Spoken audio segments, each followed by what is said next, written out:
There's a photograph from last Friday that political operatives in both parties are still trying to make sense of. In it, two men stand side by side in the Oval Office. One is the President of the United States. The other is a 3-4-year-old Democratic Socialist from Queens who just won the most stunning mayoral election in New York City history. They're smiling. Not the forced diplomatic smile you see in awkward photo ops. Not the tight-lipped grimace of political necessity. They're genuinely comfortable. Almost friendly. Here's what makes this photograph so extraordinary. Just weeks earlier, the president called this man a communist lunatic, a total nut job, and threatened to cut off federal funding to America's largest city if voters elected him. The younger man responded by calling the president a fascist and a despot. And yet there they were, talking about rent control, discussing Con Edison rates, finding common ground on grocery prices. What happened in that room? And more importantly, what does it tell us about where American politics is actually heading? Because this wasn't supposed to happen. This meeting broke every rule in the modern political playbook. And if you understand why it happened, you understand something crucial about this moment we're living through. Let's investigate. Let's establish the basic facts, because they sound almost fictional. On Friday afternoon, November 21st, 2025, Zohran Mamdani walked into the West Wing of the White House. He'd requested the meeting himself earlier in the week. The president agreed, posting on social media with his characteristic flair, still calling Mamdani a communist even as he confirmed the sit-down. Mamdani arrived with 3 top aides. When it came time to enter the Oval Office, only his chief of staff was invited inside. Standard procedure, perhaps. But this was no standard meeting. For nearly an hour, the President of the United States and the incoming mayor of New York City talked not about their differences, though those are vast and well documented.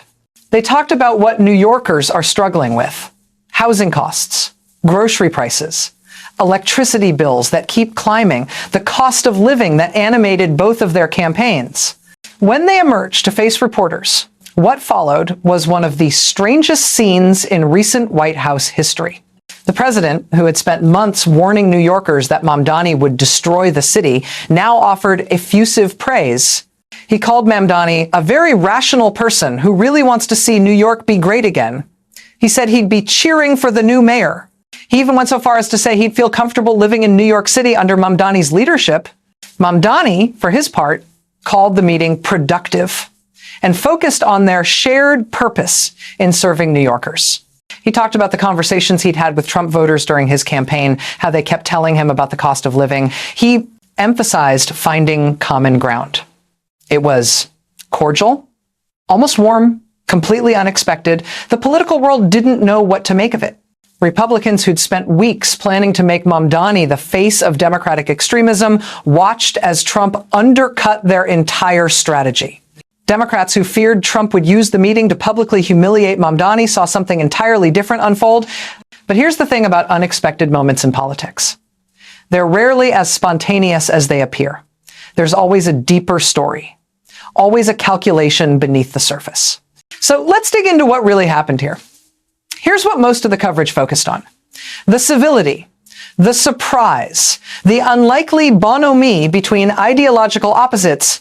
But there's a detail buried in the reporting that tells you everything you need to know about what actually happened in that room. When Mamdani spoke to reporters before the meeting, he mentioned something specific. He said that during his campaign, he'd gone out of his way to talk to Bronx and Queens voters who'd supported Trump in the 2024 presidential election. He asked them a simple question: why did you vote for the president? Their answer over and over: cost of living, cost of living, cost of living. Now, here's the crucial part. Exit polls from Mamdani's mayoral victory revealed something remarkable. 10% of Trump voters in New York City also voted for Mamdani. 1 in 10. Think about what that means. Voters who supported a Republican president and a Democratic Socialist mayor in the span of a year. That's not supposed to happen in our neatly divided political universe. That breaks the entire model. And the president noticed during Friday's meeting. He acknowledged it explicitly. A lot of my voters actually voted for Mamdani, Trump said. 1 in 10. And I'm okay with that. But there's another layer here, one that explains why Trump wasn't just okay with it, why he actively praised Mamdani instead of attacking him. The president is under enormous political pressure right now. His signature promise was to bring down the cost of living, grocery prices, gas prices, the daily expenses crushing American families. But those costs haven't come down. Electricity is up more than 5% nationally in the past year. Americans are feeling it. And here comes Mamdani, who just won the mayoralty of the nation's largest city by focusing relentlessly on affordability, free buses, rent freezes, taking on utility companies, the same kitchen table issues that Trump campaigned on. Mamdani succeeded where Trump is struggling. And Trump, whatever else you can say about him, recognizes political talent when he sees it. He respects winners, especially winners from Queens, his own home borough. So when Mamdani walked into the Oval Office, he didn't come asking for favors. He came offering something, a demonstration that focusing on affordability works, that voters respond to it, that it's a winning message. And Trump, facing midterm elections where Republicans need every advantage they can get, saw an opportunity, not to destroy Mamdani, but to associate himself with someone who's successfully addressing the very issues Trump promised to fix. That's the hidden story. This wasn't a meeting between enemies who found common ground. This was a meeting between two politicians who each saw something they needed in the other. To understand how we got here, we need to go back, not to last week, further, because this meeting was the culmination of a remarkable political journey that almost no one saw coming. Asterisk, asterisk, October 2024. Asterisk, asterisk, Zohran Mamdani, a little-known state assemblyman from Queens, announces he's running for mayor of New York City. Most political observers barely notice. He's young, relatively inexperienced, and facing a crowded Democratic primary field. Asterisk, asterisk, March 2025. Asterisk, asterisk, everything changes. Former Governor Andrew Cuomo enters the race. Cuomo is political royalty in New York, son of a three-time governor, himself a former governor for a decade. Despite his 2021 resignation amid scandal, polls immediately show him as the frontrunner. The conventional wisdom solidifies. Cuomo will reclaim power. Asterisk, asterisk, April 2025. Asterisk, asterisk, current Mayor Eric Adams, facing corruption investigations and abysmal approval ratings, makes a strategic decision. He withdraws from the Democratic primary and announces he'll run for re-election as an independent. This creates a clear path for Cuomo in the Democratic primary, or so everyone thinks. Asterisk, asterisk, May, June 2025, asterisk, asterisk, Mamdani's campaign catches fire. He's running on something rare in modern politics, a genuinely optimistic vision, free childcare, free buses, a rent freeze, building 200,000 affordable housing units. Critics call it unrealistic. Voters call it hope. His rallies draw thousands. Progressive heavyweights like Bernie Sanders and Alexandria Ocasio-Cortez endorse him. Asterisk, asterisk, the 24th of June, 2025. Asterisk, asterisk, the Democratic primary. Mamdani doesn't just win, he defeats Cuomo by double digits. It's one of the biggest upsets in New York political history. A 3-4-year-old Democratic Socialist just destroyed the Cuomo dynasty. Asterisk, asterisk, July, October 2025. Asterisk, asterisk, Trump enters the fray. He starts attacking Mamdani relentlessly. Communist lunatic, total nut job. He threatens to withhold federal funding if New York elects him. He even endorses Cuomo, who's now running as an independent. The attacks intensify as Election Day approaches. Asterisk, asterisk, the 4th of November 2025. Asterisk, asterisk, Election Day. Despite Trump's opposition, despite warnings from establishment Democrats, despite everything, Mamdani wins. And not narrowly. He becomes New York City's first Muslim mayor, its youngest in over a century, defeating both Cuomo and Republican Curtis Sliwa. The turnout is the highest in 50 years. Asterisk, asterisk, November 5 to 18, 2025. Asterisk, asterisk, the pivot. Trump's tone begins to shift. He starts acknowledging that Mamdani won an incredible race. He notes that many of his own voters supported Mamdani. The attacks stop. Asterisk, asterisk, the 19th of November, 2025. Asterisk, asterisk, Mamdani's team reaches out to the White House to request a meeting. This is standard protocol for incoming New York mayors, but the context makes it extraordinary. Trump agrees immediately, announcing it on social media. Asterisk, asterisk, the 21st of November, 2025, asterisk, asterisk, the meeting. What everyone expected to be a confrontation becomes something else entirely. The photograph that shouldn't exist gets taken. Asterisk, asterisk, the 23rd of November, 2025, asterisk, asterisk, the aftermath. In a television interview, Mamdani is asked point blank, "Do you still believe Trump is a fascist and a despot?" His answer is revealing. "Everything I've said in the past, I continue to believe," he says. But he frames the meeting differently. "I'm not coming into the Oval Office to make a point or make a stand. I'm coming in there to deliver for New Yorkers." That timeline tells you something crucial. This wasn't a sudden détente. It was a gradual recognition by both men that they need each other more than they need to be enemies. Trump needs to show he can work with winners on affordability. Mamdani needs federal cooperation to deliver for New York. Politics isn't always about ideology. Sometimes it's about survival. Now let's zoom out, because this meeting isn't just about Trump and Mamdani. It's a symptom of something larger happening in American politics right now. Consider the traditional political map. Republicans over here, Democrats over there. Conservatives versus progressives, a clean dividing line that we've all internalized. But that map is cracking, and the fissures are showing up in unexpected places. How do you explain voters who support both Trump and Alexandria Ocasio-Cortez? Yet that's exactly what happened in the 2024 elections. In New York's 14th congressional district, some voters split their tickets, backing Trump for president and AOC for Congress. These aren't outliers or mistakes. They're voters responding to something both politicians share: anti-establishment authenticity, straight talk, and a willingness to challenge power. How do you explain 10% of Trump's New York voters also supporting a self-described Democratic Socialist for mayor? According to traditional political science, this shouldn't happen. These ideologies are supposed to be polar opposites. But what if the old map is wrong? What if the real divide in American politics isn't left versus right anymore? Here's an alternative framework.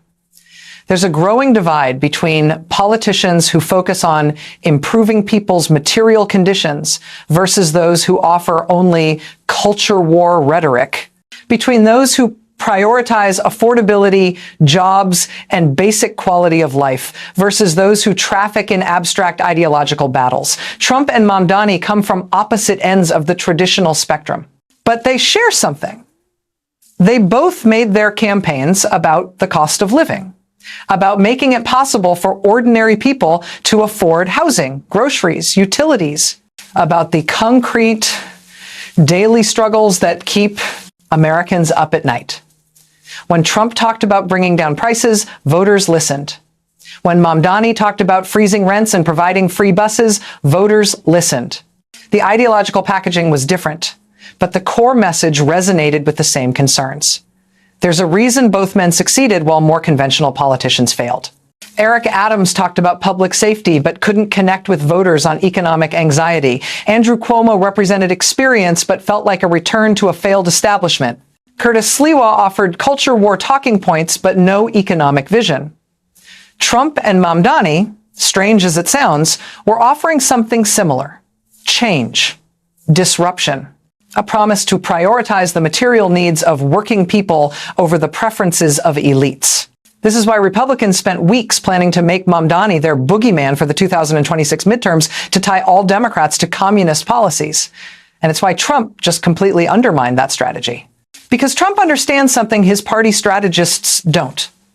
Voters care more about results than labels. If Mamdani succeeds in bringing down rents and making New York more affordable, Trump benefits by association. If he fails, Trump can still attack him later. But right now, at this moment, Trump needs to be seen as someone who can work with anyone who shares his stated priorities. There's also a darker calculation here. The president has struggled to deliver on his affordability promises. Inflation remains high. Costs keep climbing. By befriending Mamdani, Trump creates a potential scapegoat structure. If New York's costs go down, Trump can claim credit for working constructively. If they don't, it's Mamdani's fault for not implementing the right policies despite Trump's support.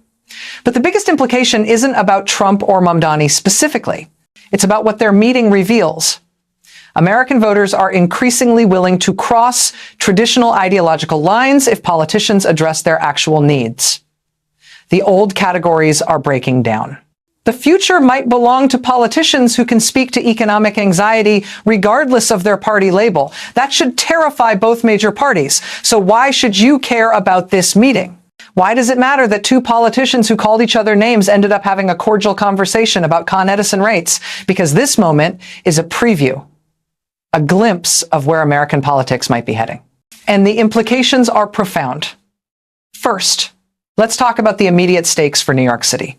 Mamdani is about to take office in January with the most ambitious progressive agenda any major American city has seen in decades. Free childcare, free buses, a rent freeze affecting hundreds of thousands of apartments, a promise to build 200,000 affordable housing units, all paid for by raising taxes on corporations and high earners. To accomplish any of this, he needs cooperation from multiple power centers. The state legislature in Albany, where he'll need approval for tax increases, Governor Kathy Hochul, who could block his plans. The federal government, which controls crucial funding streams for transit, housing, infrastructure, and more. Trump could have decided to be a relentless obstacle. He could have used Friday's meeting to publicly embarrass Mamdani, to set up a confrontational relationship that would make Mamdani's agenda nearly impossible to achieve. That's what many observers expected. Instead, Trump signaled cooperation. He said he wants Mamdani to succeed. He suggested federal support might be available. Whether he means it remains to be seen, but the signal itself matters. It gives Mamdani room to maneuver. But here's what should worry Democratic establishment figures. Trump just made it much harder for Democrats to run against Mamdani's brand of politics in 2026. How do you tell voters that progressive policies are dangerous and extreme when the Republican president is publicly praising the most prominent progressive politician in America? Trump neutralized what was supposed to be the GOP's main attack line for the midterms. He did it casually, almost carelessly, in a 15-minute photo op. And in doing so, he may have given progressive Democrats across the country more space to run on bold economic agendas. This brings us to the second larger implication. What does it mean when our politics becomes this transactional, this untethered from ideology?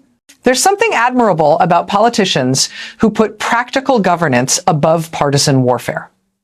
If Trump and Mamdani can work together to make New Yorkers' lives better, that's good, right? That's what voters say they want, politicians who can reach across the aisle and solve problems. But there's also something unsettling about how easily both men set aside their stated principles. Mamdani still believes Trump is a fascist.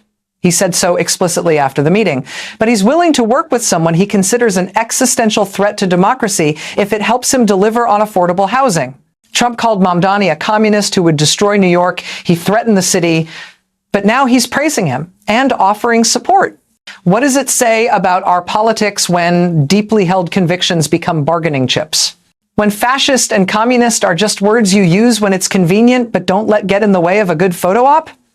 This is the paradox of our moment. We have more partisan polarization than ever, more rigid ideological sorting, more mutual demonization. But at the highest levels, the politicians themselves seem increasingly willing to ignore all of that when it serves their interests. The third implication is about trust. Can voters trust politicians who pivot this dramatically, this quickly? Should they? Mamdani's supporters elected him because he represented an uncompromising progressive vision, a willingness to fight the power structures they despise. And Trump represents those power structures. So when Mamdani walks into the Oval Office and talks about finding common ground, does that feel like pragmatic leadership or betrayal? Trump supporters hate what they see as socialist overreach, government spending run amok, the radical left destroying American cities. Mamdani embodies everything they campaign against. So when Trump praises him, is that strategic flexibility or abandoning principles? Both politicians are betting that voters care more about results than consistency. They might be right, but there's a cost to that calculation. Every time a politician dramatically reverses course for tactical advantage, it deepens cynicism. It reinforces the sense that nothing anyone says matters, that it's all just a game. Finally, there's the matter of what happens next. Trump and Mamdani established a working relationship last Friday, but working relationships require trust, and trust requires follow-through. If Trump blocks funding for New York, if he ramps up immigration enforcement in ways that harm the city, if he undermines Mamdani's agenda while maintaining a friendly public facade, then Friday's meeting becomes a template for something darker. How to neutralize a political opponent by embracing them, co-opting their message, and making them complicit in your agenda. Or maybe it works the other way. Maybe Mamdani gets what he needs from Trump, delivers for New Yorkers, and proves that progressive policies can succeed even with Republican support. Maybe he builds a model for how Democrats can win in the future by focusing relentlessly on economic issues. The outcome of this relationship could reshape American politics. That's not hyperbole. New York City is a laboratory, and the world is watching this experiment. So where does this go? What can we expect in the coming weeks and months? Let's start with the immediate future. Mamdani takes office on January 1st, 2026. He'll have roughly 100 days to show New Yorkers that his vision isn't just campaign rhetoric. The free bus pilot program he championed as a state legislator gave him credibility, but scaling that up citywide while also tackling rent, childcare, and housing is exponentially harder. His first major test will be the budget. New York City operates on a fiscal year that runs from July to June, which means Mamdani will need to present his first full budget proposal by late April 2026. That budget will reveal whether his tax-the-rich agenda is politically feasible, whether Albany will cooperate, whether the math actually works, and Trump will be watching. If Mamdani stumbles, if his ambitious agenda runs into the predictable obstacles of urban governance, Trump can withdraw his support and claim he gave the young mayor a chance but was proven right about the failure of socialist policies. If Mamdani succeeds, Trump can claim credit for working constructively with him. It's a no-lose scenario for the president, which is probably why he took the meeting in the first place. For Republicans preparing for the 2026 midterms, the calculus just got complicated. Do they follow Trump's lead and soften their attacks on Mamdani? Or do they ignore the president's friendly photo op and go ahead with plans to make Mamdani the face of Democratic extremism? There's already tension emerging. White House Press Secretary Caroline Leavitt said the day before the meeting that it speaks volumes that tomorrow we have a communist coming to the White House. She was setting up the attack line, and then Trump completely undercut it by being friendly and complimentary. That's going to create confusion in Republican messaging. Some GOP candidates will follow Trump's example and talk about working across the aisle on affordability. Others will stick with the culture war playbook and attack Mamdani as a radical socialist. The lack of coordination will weaken both messages. Democrats face their own challenge. Many establishment Democrats kept their distance from Mamdani during the campaign, worried about being tied to his progressive platform. Now Trump is giving Mamdani mainstream credibility by treating him as a serious partner. Does that make it safer for moderate Democrats to work with progressives? Or does it create suspicion that Mamdani has somehow been co-opted? Progressive Democrats like Alexandria Ocasio-Cortez and Bernie Sanders will be watching closely too. They see Mamdani as proof that their brand of politics can win in major cities. They want him to succeed because his success validates their agenda. But they're also wary of him getting too close to Trump, of compromising the principles they believe define their movement. Mamdani is walking a tightrope. He needs Trump's cooperation to govern effectively, but he can't afford to alienate his progressive base, the young voters and activists who powered his campaign. That's why he was so careful after the meeting to say he still believes everything he said about Trump during the campaign. He's trying to have it both ways, principled opposition and pragmatic cooperation simultaneously. Can that last? History suggests probably not. Relationships built on mutual self-interest rather than shared values tend to fracture when interests diverge. And Trump's interests will diverge from Mamdani's the moment it becomes politically advantageous. There's also the question of other Democratic mayors. If Mamdani successfully works with Trump, does that put pressure on mayors in Chicago, Los Angeles, Philadelphia, and other blue cities to do the same? Or does it create a backlash with other mayors positioning themselves as the real resistance to Trump's agenda? The broader pattern to watch is whether other politicians start crossing traditional ideological lines to focus on affordability and cost of living. If Mamdani's model proves successful democratic socialist policies with Republican presidential support united by a focus on material conditions, you could see that replicated elsewhere. Imagine a Republican governor in a purple state adopting Mamdani's language about affordable housing and taxing corporations to fund it. Imagine a Democratic senator in a red state talking like Trump about bringing jobs back and cutting regulations, but pairing it with Mamdani's agenda on rent control and free public transit. The traditional left-right spectrum might continue splintering, replaced by something messier and harder to categorize. Politicians who can speak to economic anxiety, who can promise and deliver material improvements in people's lives, regardless of their nominal ideology. That's the future this meeting points toward. Not a future of ideological clarity, but of pragmatic deal-making, tactical alliances, and politicians who say whatever works to gain and keep power. Whether that's a good thing or a dangerous thing probably depends on where you're standing. Let's come back to that photograph. The one with Trump and Mamdani standing side by side, smiling, comfortable. It's an image that makes perfect sense and no sense at all.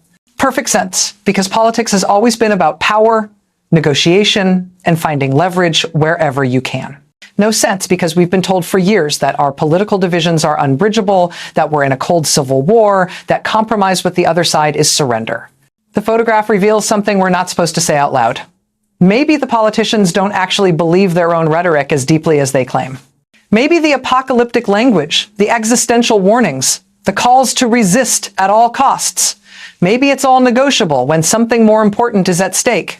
For Trump, that's his political survival and legacy. He needs to show he can deliver on his core promise of making America affordable again, even if it means working with a communist. For Mamdani, it's his ability to govern and deliver for the New Yorkers who elected him. He needs federal cooperation, even if it means shaking hands with a fascist. Are they cynics? Pragmatists? Hypocrites? Skilled politicians? All of the above? Here's what I keep thinking about. In that Oval Office, they talked about rent and groceries and electricity bills. Not abstract principles or ideological purity. The mundane, grinding concerns of ordinary people trying to make it through the month. Maybe that's the real story. Not that our politics has become too pragmatic, but that it hasn't been pragmatic enough.